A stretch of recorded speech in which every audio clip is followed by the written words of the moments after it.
तुम्हाला माहितीये भगवान महाविष्णूंना सुदर्शन चक्र कसं मिळालं? एक वेळ अशी आली होती जेव्हा भगवान महाविष्णूंना अधर्माचा नाश करून धर्माला पुन्हा स्थापित करायचे होते, परंतु त्यासाठी त्यांना लागणार होतं एक शक्तिशाली अस्त्र. तेव्हा श्रेष्ठ भगवान महाविष्णूंनी शिवाचे स्मरण करीत श्रेष्ठ शंकराची पूजा केली. त्यांनी शिवाची सहस्रनामावली घेत त्यांची आराधना सुरू केली.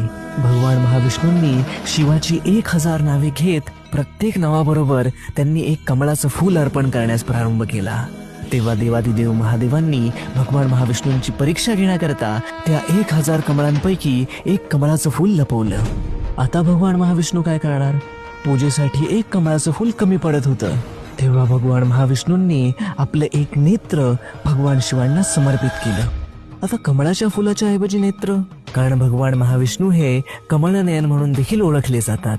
त्यांचे नेत्र कमळाप्रमाणे सुंदर. तपश्चात समर्पित नेत्रवाल्या भगवान महाविष्णूंना पाहून शिव स्वयं प्रकट झाले. तेव्हा करोडो सूर्यांप्रमाणे तेज संपन्न असे भगवान महादेव हात जोडून समोर असणाऱ्या भगवान महाविष्णूंना प्रेमपूर्वक पाहत हसत म्हणाले, हे जनार्दन, मी तुम्हाला सुदर्शन नावाचे उत्तम चक्र प्रदान करीत आहे. अशा प्रकारे देवादिदेव महादेवांनी भगवान महाविष्णूंना सुदर्शन चक्र दिले. ही कथा तुम्हाला माहिती होती का? कमेंट मध्ये नक्की सांगा. हरिओम. हर हर महादेव.